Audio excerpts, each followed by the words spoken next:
Laissez-moi vous raconter le matin du mariage de mon fils. C'était censé être le genre de journée que l'on encadre, le genre de souvenir que les petits-enfants écoutent 40 ans plus tard lors d'un dîner dominical. Les fleurs étaient parfaites. La météo était de notre côté, ce qui, si vous avez déjà organisé un mariage en plein air en juin dans la région de Moscou, tient du miracle divin. Le lieu était magnifique. Les traiteurs étaient à l'heure. Tout était exactement là où cela devait être, sauf ma femme. Je l'ai remarqué tout de suite, car Aglaya n'est jamais silencieuse le matin. Cette femme a commenté chaque lever de soleil de nos 31 ans de vie.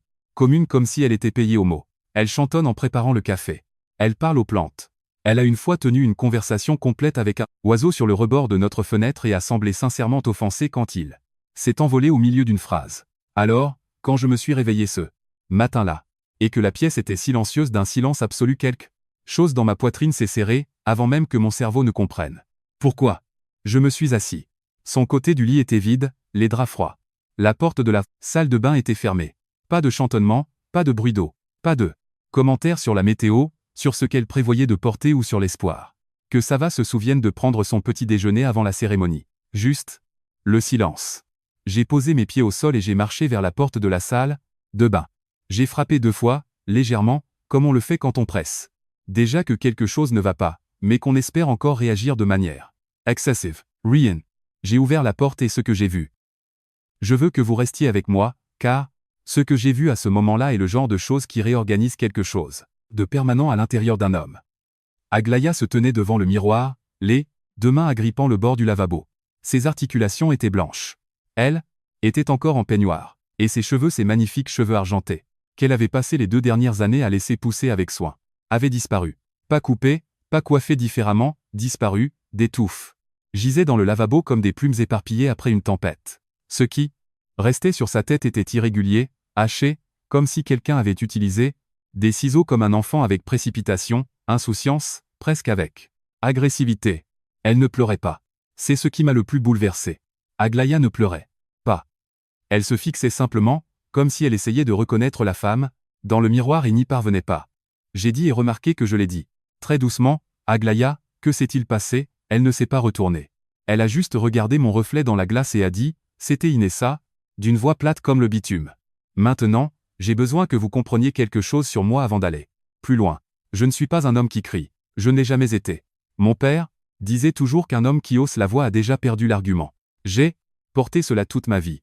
31 ans de mariage, dit à 7 ans en tant qu'avocat de litige, et je n'ai jamais eu besoin de hausser le ton une seule fois pour faire valoir mon point de vue. Mais à ce moment-là, debout sur le seuil de cette salle de bain, quelque chose de très ancien et de très calme s'est réveillé en moi. J'ai demandé, c'est elle qui a fait ça? Aglaya a hoché la tête lentement. Puis elle a ajouté, elle a filmé, Demid. Elle riait. Elle a appelé ça une farce. J'ai agrippé le cadre de la porte parce que mes mains avaient besoin de faire autre chose que ce qu'elle mourait d'envie de faire. J'ai demandé, où est-elle? Aglaya s'est enfin tournée vers moi et a dit, Demid, pas aujourd'hui. S'il te plaît, Sava ne doit pas savoir pour ça aujourd'hui. Et, c'était bien elle. Même debout dans cette salle de bain, alors qu'elle venait d'être agressée dans sa propre maison, le premier instinct de ma femme était de protéger le jour du mariage de notre fils. 31 ans, et elle trouve encore le moyen de me donner des leçons d'humilité. Je suis descendu à la cuisine et j'ai trouvé Inessa. Elle mangeait, tranquillement un parfait au yaourt, de la même manière qu'on prend son petit déjeuner, quand on n'a commis aucun crime contre un autre être humain ce matin-là. Elle a levé les yeux quand je suis entré et m'a adressé un sourire si large qu'il en était anguleux. Elle a dit, bonjour, Demid. Grand jour, n'est-ce pas? Je l'ai regardé longuement. Puis j'ai répondu, en effet, je me suis versé un café. Elle s'est mise à parler des centres de table. J'ai hoché la tête aux intervalles appropriés tout en l'étudiant comme on étudie l'avocat adverse avant une déposition, cherchant les failles. Car voici ce que, dit à 7 ans dans une salle d'audience vous enseigne, les coupables ne sont pas nerveux tant qu'ils ne réalisent pas que quelqu'un sait. Jusqu'à ce moment-là, ils jouent la comédie de la normalité. Et Inessa jouait gros ce matin-là. Elle a demandé, Aglaya est levée, on doit partir à 11 heures. J'ai répondu qu'elle se préparait. Elle a dit, oh, bien, j'espère qu'elle aimera le chignon que je l'ai aidé à prévoir. Elle a dit ça si proprement, si fluidement. J'ai posé ma tasse. Je l'ai fixée et j'ai dit, Inessa, depuis combien de temps nous connaissons-nous? Elle a répondu, presque 4 ans. Maintenant. J'ai dit, 4 ans? C'est un bon laps de temps pour apprendre à connaître quelqu'un, tu ne trouves pas? Elle a ri, un peu incertaine, et a dit, je dirais que oui. J'ai repris mon café et j'ai ajouté, moi aussi.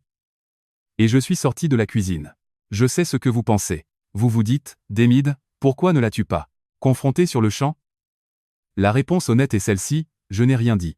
Parce que je ne savais pas encore tout. Ce que je savais à ce moment-là n'était que la surface. Ce qu'Aglaya m'avait dit n'était que le titre. Mais j'ai passé trop d'années dans les tribunaux pour réagir aux titres. Les titres sont ce que les gens veulent vous montrer. L'histoire est toujours en dessous. Et quelque chose appelée ça l'instinct, ou le fruit de 31 ans passés avec ma femme me disait que ce qui s'était passé dans la salle de bain n'était pas le début de cette histoire. C'était juste la première fois qu'on m'autorisait à la voir. Ce soir-là, après la cérémonie, après les toasts, après que Sava et Inessa soient partis dans une voiture avec « Just Married » écrit sur la vitre arrière, je me suis assis sur le bord du lit et j'ai regardé Aglaya retirer soigneusement, devant le miroir ce qui restait de ses cheveux. Elle est restée silencieuse. Longtemps. Puis elle a ouvert le tiroir de sa table de nuit, a sorti une petite enveloppe marron et l'a posée sur mes genoux. Elle a dit, j'attendais le bon moment pour te montrer ça. J'ai regardé l'enveloppe, puis elle. J'ai demandé, depuis combien de temps? Elle s'est assise à côté de moi et a dit calmement. 2 ans, Demid. Je garde cela depuis 2 ans. J'ai ouvert l'enveloppe. Et c'est à ce moment que j'ai cessé d'être un beau-père. Pour redevenir avocat. C'est la particularité des preuves. Dans un tribunal, les preuves se fichent de vos sentiments, de votre passé ou de vos intentions. Elles sont juste là, silencieuses, patientes, immuables, et elles disent la vérité que, vous soyez prêt à l'entendre ou non. J'ai appris qu'Aglaya collectionnait des preuves depuis 2 ans. Pendant que je dormais à côté de cette femme, que nous partagions des déjeuners dominicaux, et que nous regardions Sava tomber. Amoureux, Aglaya documentait tout méthodiquement. J'ai sorti le premier élément, une capture d'écran imprimée d'un SMS. C'était « d'Inessa à Sava, il y a environ 10 à 8 mois. » On y lisait « Ta mère a encore appelé. Je n'ai pas répondu. Tu dois lui parler des limites, sinon je m'en occupe. » J'ai fixé le papier. J'ai demandé « Aglaya, quand as-tu appelé Sava? Ce jour-là » Elle a répondu « Pour son anniversaire. » J'ai posé le papier, très délicatement. J'ai dit « Elle ne lui a pas dit que tu avais appelé. Ni cette fois-là, ni les 6 fois suivantes. » Le deuxième élément était une photo de notre salon pendant le Noël d'il y a 2 ans. Aglaya était assise seule sur le canapé pendant que Sava et Inessa riaient, dans l'encadrement de la porte de la cuisine. L'horodatage indiquait 1943. Je me souvenais de ce Noël. J'étais sorti pour prendre un appel et j'étais revenu trouver Aglaya seule. Elle m'avait dit qu'elle se reposait juste. J'ai demandé, qui a pris cette photo? Aglaya a répondu, moi. J'ai posé mon téléphone sur l'étagère et je l'ai prise moi-même. J'ai dit, Aglaya, pourquoi ne m'as-tu rien dit? Elle m'a regardé droit dans les yeux. Parce que tu aimes ce garçon plus que tout au monde, Demid. Et je ne voulais pas être la raison pour laquelle son père regarderait son mariage différemment avant même qu'il ne commence. Le troisième élément était une carte de vœux, je pense à toi. À l'intérieur de l'écriture d'Inessa, Aglaya, je veux juste que vous sachiez à quel point Sava et moi sommes reconnaissants pour tout ce que vous faites. Vous êtes une part si spéciale de nos vies. J'ai regardé Aglaya. J'ai dit, elle t'a donné ça? Aglaya a répondu. Elle me l'a donné 3 jours après avoir dit à la cousine de Sava, lors de Thanksgiving, que j'étais un fardeau difficile à gérer. J'ai regardé les 3 éléments alignés comme les pièces à conviction. A, B et C. Je ne voyais plus une belle fille difficile. Je voyais un système.